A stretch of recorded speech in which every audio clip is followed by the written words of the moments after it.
back, everyone, to Roompact's ResEdChat podcast.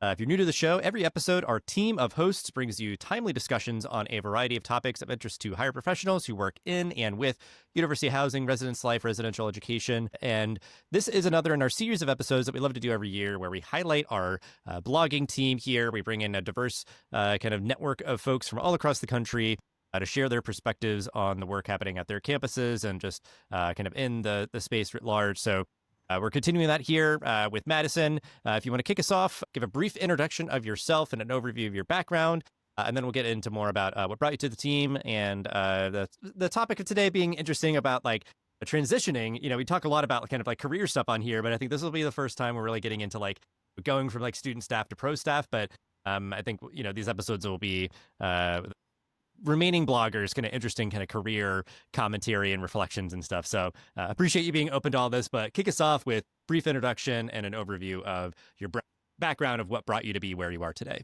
Great to meet you and talk to you. I just recently graduated with my bachelor's degree from the University of Illinois Springfield this past May. I studied English and I have a minor in music as well. I was an RA starting my sophomore year, so I had 3 years of experience in a student staff position. About half of that time was in a more elevated position.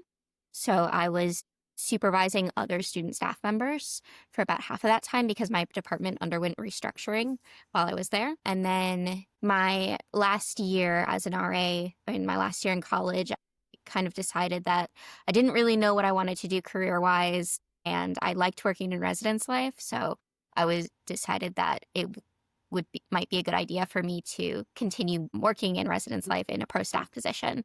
And I started applying back in the spring of my senior year for positions. And I think I did about 30 interviews over 4 months. And I ended up receiving an offer from the University of Montana, where I'm currently at now. Yeah, very good. And I think, like I said, you know, some of the interviews that we have coming up, generally there's some commentary on like career transitions and things like that, which we've covered a lot on the show. But I think there is so many different versions of either like we'll have one coming up on like making kind of lateral moves, you know, at an institution. And this one, I think, just a really great opportunity on that reflections of going from a student staff member to a pro staff, and just like really acknowledging that it is obviously like it's a big shift. And certainly when you're sort of like still close in age or, you know, whatever else. So appreciate your willingness to kind of jump in with this again. But before we get too far, always like to hear kind of what inspired everybody to join the blogging team. We're talking just to kind of put us in time and space, October 2025. So kind of in the latter stages of your time over this calendar year writing for Roompact. But if you could just think back, what inspired you to want to join the Roompact blogging team? My undergraduate university used Roompact the entire time I worked there. So I was familiar with the software end of things and like using it as a student staff member. And so back in February or March, I can't remember when exactly, I saw the call for bloggers. I'm an English major, so writing jobs are also something that I was looking at the time. And I was like, when I saw it, I thought it was really interesting because it's an intersection of both my degree and the field that I have the most work experience in. And so that's what got me intrigued initially. And then I wrote my sample article that day that I sent off for them to see if they would be interested in having me brought in at a part of the blogging team. And they ended up accepting me, and it's been really great. I really like working with everyone. It's not a super high commitment position, but it's really fun to kind of think about residence life in a more abstract way than you typically do in like your day-to-day work life. Yeah, I didn't have like eyes on the process this time around like super intensely. So I don't recall, I guess, though, that I think we're explicitly wanting to bring people in like, you know, super fresh on like student staff or kind of recently student staff members and everything. But, you know, Roompact's been doing it for a while. And I think it is an idea of like, you know, you could end up kind of just getting a lot of the same sort of voices of, you know, similar institution types or, you know, career stage journeys where they feel sort of like, yeah, I've got something to say. I've been, you know, doing this for a while or whatever else. But I think it's great to sort of elaborate it here in this podcast episode, but get people who are sort of just like recently jumping in on the front lines as a professional staff member and talking about the transitions or just sort of like, you know, a fresh perspective on the work and everything. And yeah, I think a lot of folks sort of shared in their own ways sort of similar sentiments around like, I think it's just like a neat muscle to sort of just like keep active, certainly, from perhaps being a student and it's been a while since you've been doing writing regularly, or, you've had folks that are like, yeah, I'm currently in a PhD program. I need to keep this muscle, pretty loose by like writing on the regular and everything. But I think it does help you to like connect dots, put ideas together, be able to communicate, in a way. And so certainly, from what I'm kind of gathering from you, like it was like, well, yeah, I was an English major. It's, something I enjoy or, just know a lot about and, whatever else. And now let's sort of fuse these things together and parlay these skills into being kind of service professionally. And I think too, it is that idea of even just with what you're doing now to kind of segue back into kind of your career journey, but like the idea of, again, something shared by many others, graduating, not sure exactly what you want to do. And it's like, you could do a lot worse than like, being a residence hall director. Like it's a great sort of incubator and kind of generalist position. You'll do a lot of things and, hopefully kind of just be a sponge and soak up as much as you can. So, we'll kind of, go somewhat like kind of chronologically here, but like, you make the decision, you're interviewing, you get the job offer, you're starting. Like, what are some reflections on that kind of like immediate transition? And I guess, you're in a new place, a new institution, new people and all that. But like, and we'll talk a bit more about that, like the environment piece. But I think that idea of like reflecting on the transition of going from a pro staff after being recently a student staff member, just any anecdotes or things, feelings that kind of come to mind, at the beginning of that journey when you kind of flip that page, new chapter, what was that transition like? So I kind of consider my transition having started a little bit earlier than my actual job starting, just because I expressed to my supervisors back at my old university that I was interested in doing this, like I think like a year and a half ahead of time, because I overthink everything. I'm a very type A person, and so I need to like plan out every route and path that I'm going to take in my life. And so I had talked to them, like, I think around right after winter break of my junior year. And I like asked them their thoughts, and I wanted to like know what their experience had been. And they were super helpful. I had 3 really great supervisors, and they were all very supportive of me going into this field, and they thought that I would do really well in it. And they were also very supportive of me taking on additional responsibilities at my old institution. Between my junior and senior year, I stayed on working for the department full time, and I was basically like the office intern, and I was doing different like paperwork, documentation, just whatever the department needed at the time, because it was a very small department. I went to a very small university, and it really let me see just like the behind the scenes that students don't typically get to see in their like day-to-day college life, just because there is like that level of separation you need, but also like you're just not in the office very much as a student. You're in the dorms, you're like talking with other residents, with other students. So you're just not seeing the back end very much. And that summer was super helpful. It really gave me like that trial run that I felt like I needed to like see what actually working in a residence life office looks like. Then my actual transition into this job was very quick. So between my interview and the day I was offered the job, it was like less than 3 working days, that transition period. So that was really fast. And then I was offered the job in April, and then I graduated in May, and then I moved out to Montana at the end of June. So a bit slower pace there. Never actually been to Montana before I moved here. So that was interesting for me, but we'll talk about that part later. There's a lot of onboarding you have to do, obviously. You have to, get your background check cleared. You have to, they sending you a ton of like handbooks and like just other kinds of like job descriptions, all your employee benefits. Getting all of that information for the first time was super overwhelming, but they were very helpful with, answering all my questions about what I needed to get done, what all the different insurance stuff looked like and how to get all that done. It was, it's intimidating, but I mean, it's something everyone has to do after college anyway, with your first like real adult job. So, it's just, and having that familiarity of working in like a college setting has been super helpful in making that transition smoother for me. Yeah, I appreciate you kind of getting into like, fairly comprehensive kind of covering of like everything from just sort of like inundating with like, all the sort of paperwork and insurance stuff and all that, where like, I think, yeah, there might be a little bit more empathy when like they know that they're maybe recruiting a lot of like recent students or whatever, institutions of higher learning maybe are better at kind of onboarding in that regard than some other organizations might. But it's like that is an aspect in addition to many other things of kind of the transition that happens. And I think it was so smart. I think it's good advice. We'll ask for any other bits at the end here that you might have or like resources. But like that idea of taking advantage of the time that you have to like get that office experience, because I think that is the blind spot, of like, oh, okay, yeah, like I'm great in the halls working with students and that sort of thing. And like that is an important skill that will continue to be serving folks well, making a transition like you did. But like there is just an aspect often of the job that is missing, I think, for most RAs. And I think my impression is, again, like there's going to be different flavors, in a lot of institutions that maybe have more of that kind of administrative aspect to it. But I think if you take a moment to kind of reflect, and if there's like a piece of that you're missing, or if it's missing entirely, I think it is like really great advice to try to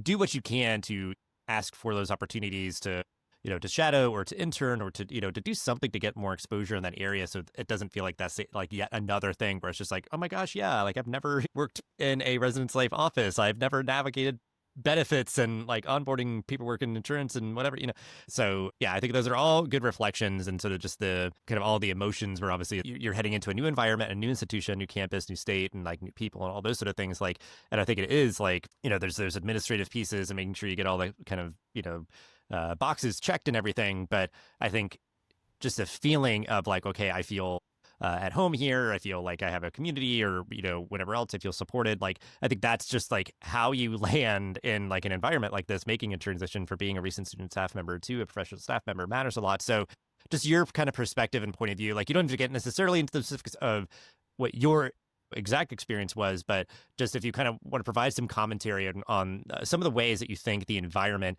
impacts this kind of transition for people.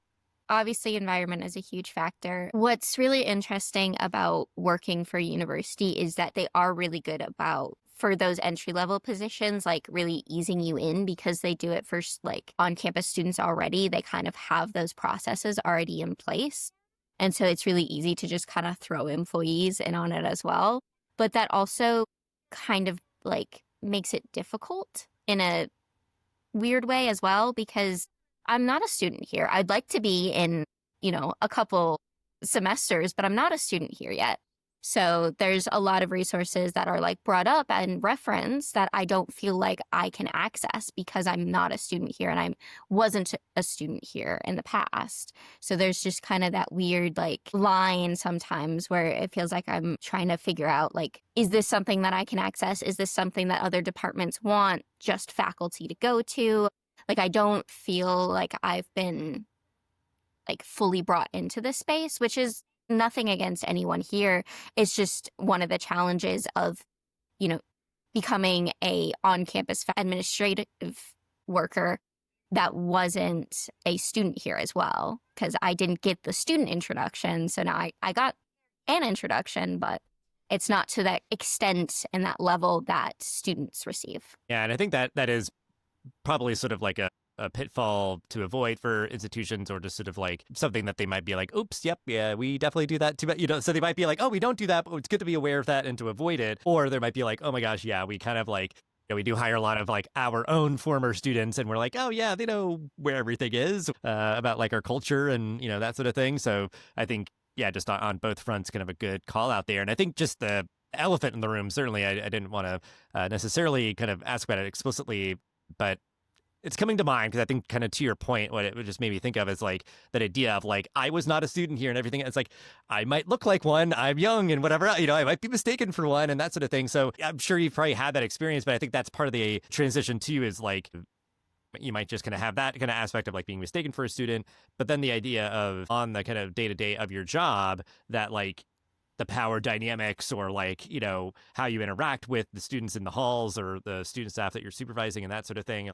I think that is just an aspect of this, if you're coming right from undergrad into a professional staff position, or, even from like undergrad to grad to a position, you're still like pretty close. So just any quick kind of thoughts on that of like point of view, advice or anything, just, thinking back to your experience with that so far. So I think I was quite lucky because all of my coworkers and supervisors have been really great about explaining things and talking to us about talking to myself and the other new hire that was brought in from out of state about what things look like on campus, how things run, how to do certain things, like the different processes that just vary from campus to campus and institution to institution. But just, no one's going to know that you're having a hard time until you say something.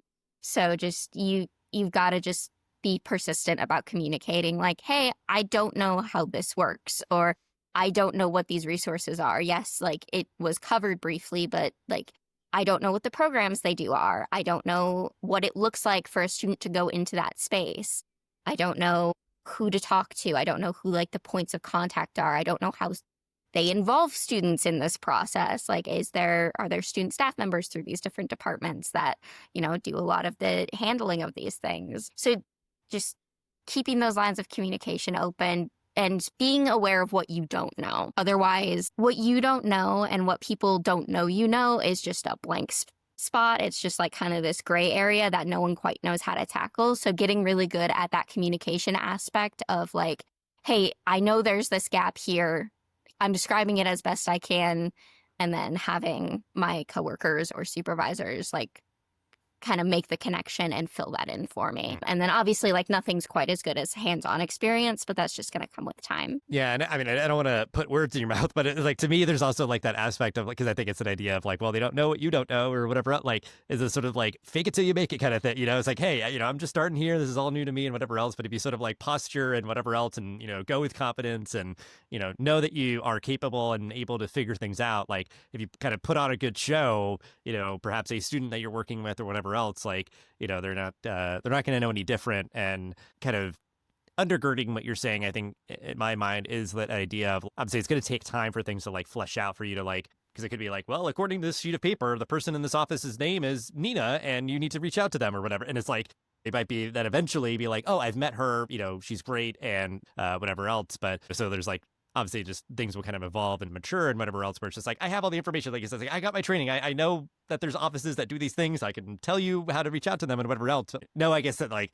that's enough, especially just like starting out, and that you will kind of have, as time goes on, more sort of like shading and dimension to all these things as you, have your time there as a professional staff member. So, I don't know. So yeah, it's even just that like that comfort with knowing what you don't know, knowing that you can maybe figure things out, or, and maybe being patient with yourself, and then like, yeah, kind of make sure that you kind of just like put on a strong face, I guess. And sometimes, some people's styles is even just like acknowledging that when they're working with like a student or something. It's just being like, hey, I'm new here. I'm figuring things out. Like, so I appreciate your patience, whatever, that's some people's styles. Some people, are going to, kind of keep that closer to the vest. But regardless, again, we're recording this kind of, early in the fall semester, I guess, all things considered. And, when this releases it, they're going to be a little bit later. But as you're looking ahead to the rest of the academic year, like, what are you excited for? And like things happening on campus, or if you're anything else as you're kind of going on your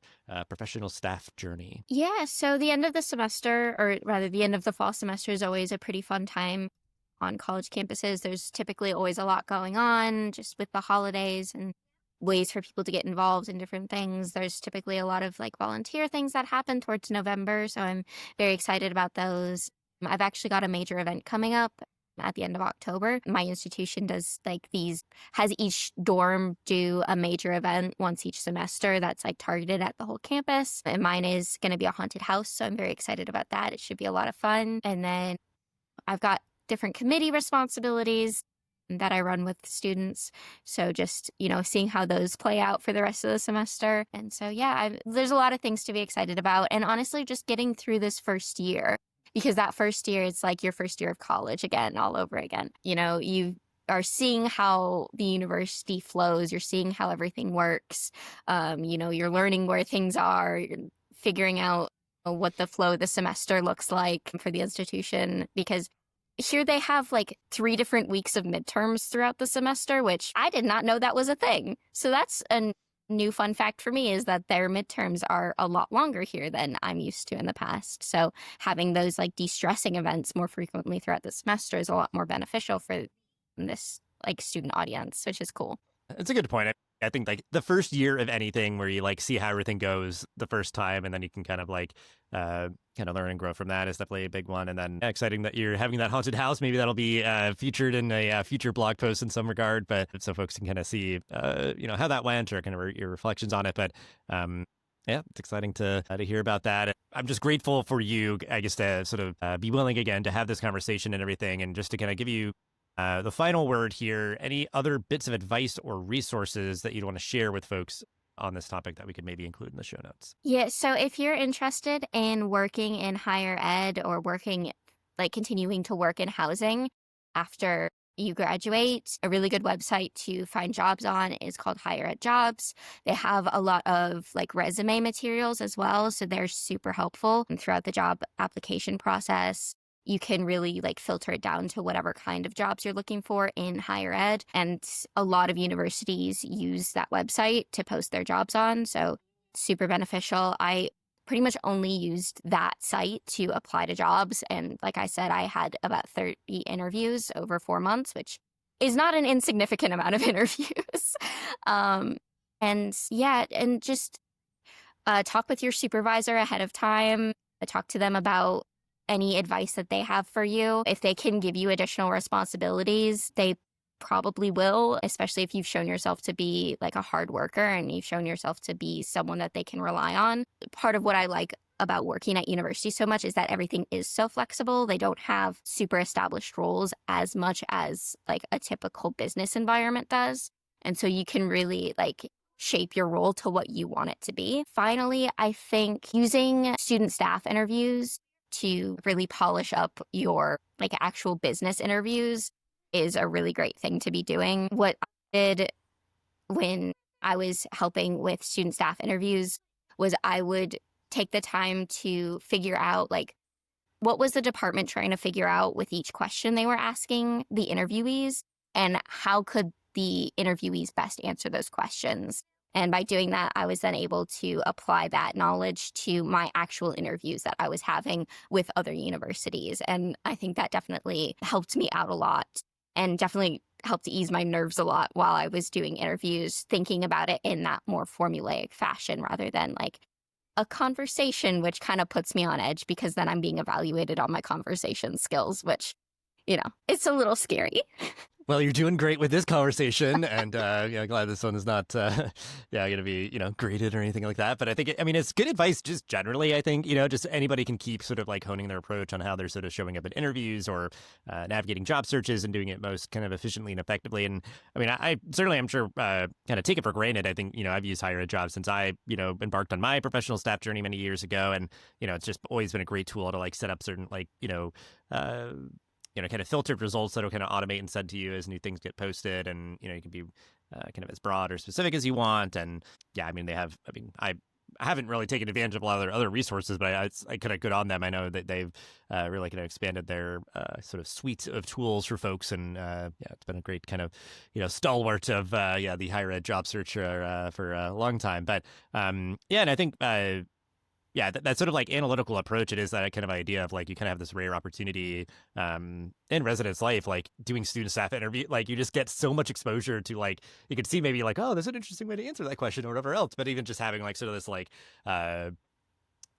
of palette of questions and things, and why are we asking this, what are we looking for, how can someone kind of best achieve that and everything. Because I think as you're kind of grinding away at 30 interviews and everything, that is quite the gauntlet if you were kind of going through it and just being I feel like I'm so out of my wits, this is awful, I'm just sort of burning myself out on this. It's no, I'm going in pretty confidently, and then there's so many other variables that you can never know about, who are they looking for, I don't know, but I'm just going to be me and answer confidently and honestly, and see how they take that. But so I think all good food for thought for folks, whether they are current student staff members thinking about their future, or just anybody kind of thinking about what might be next for them. So I appreciate you sharing all that and sharing all that you did, and we'll have ways to connect with you and your writing for Roompact in the episode description and show notes and everything. So just thank you so much for hanging out. Yeah, thank you so much for having me.